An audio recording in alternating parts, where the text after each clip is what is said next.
Assalamualaikum warahmatullahi wabarakatuh. Shalom, Om Swastiastu, Namo Buddhaya, Salam Kebajikan, Rahayu. Perkenalkan, nama saya Prayoga Abdul Raffi. Saya adalah seorang mahasiswa semester 7 dari Fakultas Hukum Universitas Sambung Mangkurat Banjarmasin.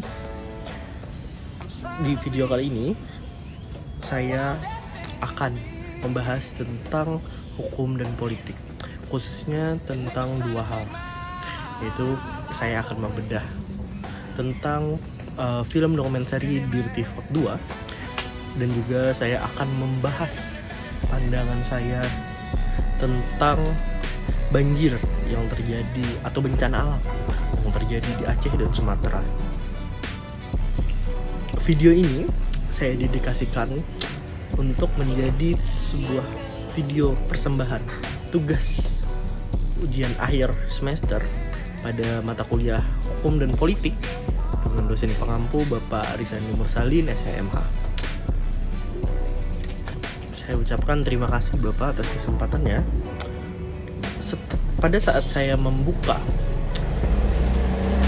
file lembaran soal UAS pada kali ini, ada sebuah kutipan kata dari Bapak Arisandi yang menarik menurut saya.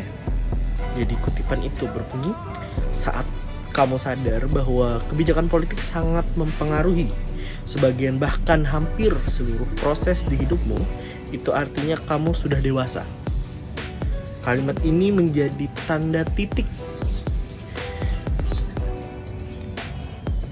bagi saya untuk mulai memandang hukum bukan sekadar teks mati di dalam KUHP atau undang-undang, melainkan sebagai sebuah organisme hidup yang napasnya seringkali ditentukan oleh denyut jantung politik. Pada hari ini dan di video ini saya akan membawa rekan-rekan semua untuk menyelami sebuah realita pahit melalui film dokumenter Dirty Vote 2 O3 atau 3O. Mengapa film dokumenter ini penting? Karena film ini melakukan apa yang jarang dilakukan di ruang kelas.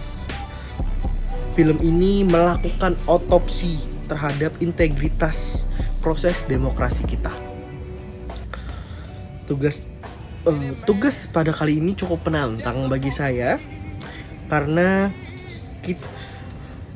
untuk menarik garis waktu ke depan, di depan mata kita ada narasi besar generasi Indonesia Emas tahun 2045. Namun setelah saya melihat, menonton dan membedah substansi dari film dokumenter ini dan mengaitkannya dengan aspek hukum serta perpolitikan di negeri kita saat ini, sebuah pertanyaan besar muncul di benak saya. Apakah 20 tahun lagi, 20 tahun ke depan, kita akan benar-benar mencapai Indonesia emas? Atau malah kita akan mendapati 2045 Indonesia cemas? Sebagai seorang calon sarjana hukum, saya memiliki tanggung jawab untuk tidak sekedar menonton, tetapi juga harus membedah dan menganalisis bagaimana nasib bangsa ini ditentukan oleh aktor-aktor politik pada hari ini. Video ini akan saya bagi menjadi beberapa segmentasi. Segmentasi pertama itu khusus untuk membahas tentang apa yang ada di dalam Dirty Vote 2. Kemudian saya akan memaparkan juga analisis mengenai dampak sosial hukum yang akan kita tuai di tahun 2045 jika pola perpolitikan pada hari ini tidak kita amputasi. Kemudian pada sesi kedua, saya akan membahas pandangan saya tentang bencana yang terjadi di Aceh dan Sumatera. Baik, tanpa berlama-lama lagi dan mempersingkat waktu, kita langsung masuk ke pembahasan pertama, yaitu tentang Dirty Vote 2. Film dokumenter Dirty Vote 2 ini secara garis besar itu intinya ada 3 pola yang ditemukan, yang dilakukan oleh pemerintah sekarang ini. Dan 3 pola ini berasal dari insekuritas pemerintah pada saat ini, yaitu Prabowo Gibran, terhadap diri mereka. Kenapa saya bilang begitu? Menurut Survei Litbang Tempo, di sana disebutkan hanya dalam 100 hari kerja Prabowo Gibran hanya naik 5% daripada 100 hari kerja Presiden Jokowi. Nah, disinilah jadi muncul insekuritas, dibanding padahal mereka pada saat pemilu kemarin itu menang telak 58%. Nah, inilah yang mendasari karena ada pola 3O di sini. 3O itu adalah otak, otot, dan ongkos. Secara lebih detailnya akan saya jelaskan setelah ini. Pertama-tama kita akan masuk ke bagian otak, pilar pertama. Jadi ada 3 pilar tadi, otak, otot, dan ongkos. Pilar pertama adalah otak. Dalam dokumenter Dirty Vote 2, otak merujuk pada rekayasa intelektual dan legalitas untuk melegitimasi kekuasaan. Sebagai seorang mahasiswa hukum, saya melihat ini sebagai sebuah fenomena autocratic legalism. Jadi apa itu autocratic legalism? Autocratic legalism itu adalah sebuah upaya untuk mengubah hukum agar sesuai dengan keinginan segelintir pihak. Itu. Jadi kita melihat bagaimana Mahkamah Konstitusi yang seharusnya menjadi guardian of the constitution atau penjaga hukum ditarik ke dalam pusaran konflik kepentingan. Penjelasan di film tersebut membongkar bagaimana putusan hukum lahir dari proses yang cacat etika, namun dipaksakan berlaku secara legal formal. Ini bukan lagi soal keadilan, tapi soal bagaimana teks undang-undang diproduksi untuk mengunci kemenangan sebelum pemilihan dimulai. Inilah yang kita sebut sebagai penindasan melalui jalur konstitusional. Pilar yang kedua adalah otot. Otot ini adalah jika otak tadi kita asumsikan bekerja di dalam ruang sidang atau merubah peraturan sesuai dengan keinginan, otot ini bekerja di lapangan. Film ini dengan sangat berani menunjukkan bagaimana struktur negara mulai dari tingkat pusat hingga perangkat desa dimobilisasi untuk kepentingan elektoral. Secara hukum ini adalah pelanggaran berat tentu saja terhadap asas netralitas ASN dan aparat keamanan yang diatur dalam undang-undang. Namun, film Dirty Vote 2 mengungkapkan bahwa ada tekanan sistematis yang membuat mereka tidak berdaya. Penggunaan otot ini tadi juga terlihat dari bagaimana program-program negara seperti bansos, bantuan-bantuan disalurkan bukan berdasarkan basis data kemiskinan yang murni, melainkan berdasarkan target suara politik. Ini adalah bentuk intimidasi halus masyarakat merasa berhutang budi pada pemberi, padahal itu adalah uang pajak rakyat sendiri. Di sini fungsi pelayanan publik telah dibajak menjadi alat kampanye terselubung. Di sisi lain juga seperti yang kita lihat, program andalan pemerintah pada saat ini yaitu program makanan bergizi gratis atau MBG dan swasembada pangan itu dipegang oleh militer. Di sisi lain banyak purnawirawan militer dan bahkan anggota militer aktif yang memegang kekuasaan di pemerintahan saat ini. Salah satu yang paling mencolok adalah bisa kita lihat adalah sekretaris kabinet kita pada saat ini, yaitu seorang Mayor Teddy. Seorang mayor aktif di satuan jajaran TNI Angkatan Darat, menjabat posisi politik paling sentral, yaitu seorang sekretaris kabinet. Tentu saja di sini menjadi sebuah kejanggalan. Kenapa posisi yang seharusnya menjadi tempat seorang elit politik berdiri malah dijajakan oleh seorang mayor tentara Indonesia. pilar terakhir, dan ini pilar paling penting dan paling berbahaya menurut saya, itu adalah pilar ongkos. Setelah kita bahas otot, kemudian kita masuk ke bagian ongkos. Politik di Indonesia adalah politik yang berbiaya tinggi atau high cost politik. Film ini menjelaskan bahwa tidak ada makan siang gratis dalam politik. Dana yang sangat besar untuk menggerakkan otak dan otot tadi berasal dari penyokong dana atau oligarki.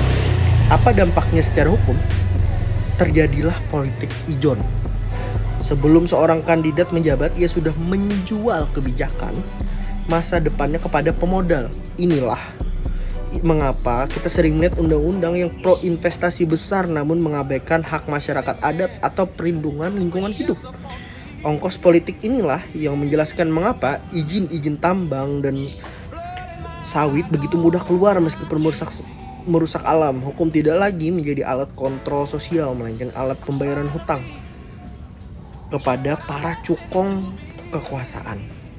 Tritunggal, otot, otak, dan ongkos inilah yang sedang tumbuh untuk membunuh demokrasi kita secara perlahan namun pasti, menjadi sebuah semacam virus yang akan menyebar dengan sangat cepat apabila tidak cepat-cepat kita amputasi. Setelah kita membahas inti daripada film dari dokumenter Dirty Vote 2 tadi, yaitu otak, otot, dan ongkos tadi, muncullah pertanyaan krusial. Apa dampak ini semua jika dalam 20 tahun hal ini masih terus berlaku? Jika pola otot, otak, dan ongkos terus dipelihara hingga Indonesia 2045, saya bisa memprediksi kita akan terjebak di dalam feodalisme modern. Meritokrasi akan mati. Anak muda yang cerdas dan berintegritas tidak akan punya ruang di kursi kepemimpinan. Jika mereka tidak lahir dari rahim oligarki atau memiliki ongkos yang cukup, kita akan melihat sebuah bangsa yang dipimpin bukan oleh orang-orang terbaik, tapi oleh mereka yang paling mahir memanipulasi hukum. Dampak kedua adalah pembusukan institusi secara permanen. Ketika Mahkamah Konstitusi atau KPK atau bahkan Mahkamah Agung terus-menerus dilemahkan demi kepentingan politik hari ini, maka 2045 nanti bisa kita pastikan institusi tersebut hanyalah tinggal papan nama tanpa taji. Hukum akan menjadi sangat tajam ke bawah, tapi sangat tumpul. Bukan hanya tumpul, tapi rata ke atas. Rakyat akan kehilangan kepercayaan total pada negara, dan ketika rakyat tidak lagi percaya pada hukum, maka stabilitas nasional akan sangat rapuh. Inilah Indonesia cemas yang akan kita dapat, bukannya Indonesia emas. Saran saya sebagai seorang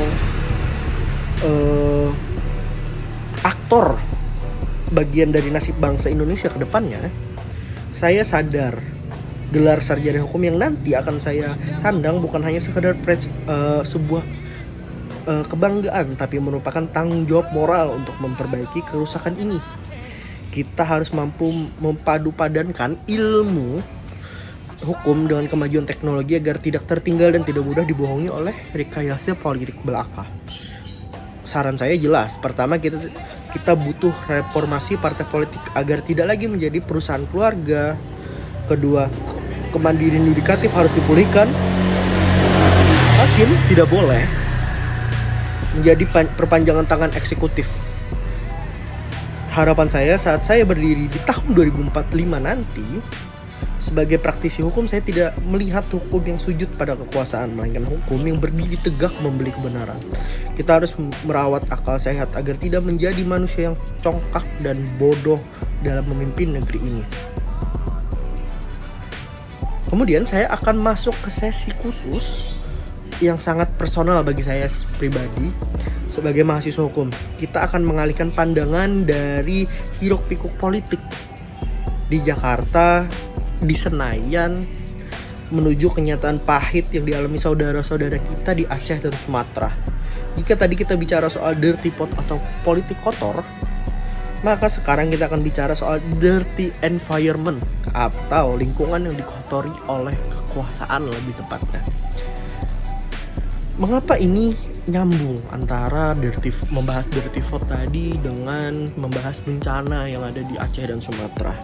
Karena bencana bukan terjadi di ruang hampa, ada korelasi kuat antara kebijakan politik dengan yang saya bahas di awal dengan air bah yang mendam rumah warga di Sumatera dan Aceh sana. Saya melihat bencana ini bukan sekedar urusan badan penanggulangan bencana belaka, tapi ini adalah urusan penegakan hukum yang sangat gagal. Pertanyaan dasar dalam kondisi bencana ini, apakah itu murni bencana alam? Saya rasa tidak. Saya dengan yakin menyebutkan bahwa itu bukan hanya bencana alam belaka. Banjir bandang dan longsor di Aceh serta Sumatera bukan murni bencana alam. Apabila kita mengatakan itu murni bencana alam, itu adalah sebuah penghinaan terhadap akal sehat dan ilmu hukum. Itu adalah narasi perlindungan bagi mereka yang bersalah agar bisa cuci tangan dan mengkambing hitamkan Tuhan serta cuaca. Ini adalah ulah manusia yang congkak, bodoh dan semena-mena. Congkak karena mereka bisa menaklukkan alam, menebang hutan di hulu demi keuntungan jangka pendek tanpa menghitung biaya nyawa yang ada di masa depan. Semena-mena karena mereka menggunakan relasi kuasa untuk mendapatkan izin. Ini adalah bentuk ecological crime atau kejahatan ekologis yang nyata di depan mata kita. Mari kita bedah secara hukum yang jelas di dalam undang-undang menyatakan menjamin hak setiap orang atas lingkungan hidup yang baik dan sehat.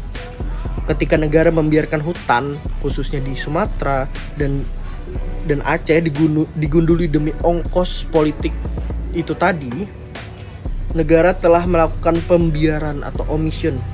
Di dalam Undang-Undang Perlindungan dan Pengelolaan Lingkungan Hidup ada instrumen KLHS dan AMDAL. Pertanyaan saya, bagaimana bisa mungkin izin bisa tetap keluar di wilayah yang jelas-jelas secara topografi itu adalah wilayah resapan air? Ini artinya ada maladministrasi yang terjadi dan korupsi perizinan di sana. Sebagai seorang calon sarjana hukum, saya menyoroti lemahnya penggunaan asas strict liability di sana, atau simpelnya itu adalah asas tanggung jawab mutlak. Korporasi yang hutannya terbakar atau yang wilayah konsesinya menyebabkan banjir itu harusnya bertanggung jawab tanpa perlu pembuktian, karena mereka yang jelas-jelas merusak di sana tanpa perlu ada bukti. Ini itu seharusnya mereka yang bertanggung jawab atas hal itu, bukannya kabur dan menyalahkan Tuhan atau cuaca. Namun kenyataan hukum kita seringkali lemas begitu saat berhadapan dengan raksasa ekonomi atau kita bisa sebut oligarki. Sebagai penutup, tantangan terbesar saya setelah lulus nanti bukan hanya mencari kerja di tengah persaingan yang ketat, tetapi bagaimana saya tetap memegang integritas. Saya tidak ingin menjadi sarjana hukum yang menjual pasalnya demi melegitimasi perusakan alam. Saya ingin menjadi seorang aktor yang mengembalikan hukum ke jalur yang benar demi Indonesia 2024-5 yang bermartabat. Saya tidak ingin Indonesia emas, saya hanya ingin Indonesia lebih bermartabat di 2045 nanti terlalu tinggi menurut saya untuk mengatakan harga emas dengan kondisi yang mencemaskan saat ini. Mungkin itu saya demikian dari saya, hanya itu. Mohon maaf jika ada kekurangan, karena kesempurnaan hanya milik Allah Subhanahu wa Ta'ala. Semoga video ini memenuhi standar indikator penilaian dan juga bisa memberikan insight bagi teman-teman yang menonton video ini. Sekian dari saya. Wassalamualaikum warahmatullahi wabarakatuh. Terima kasih.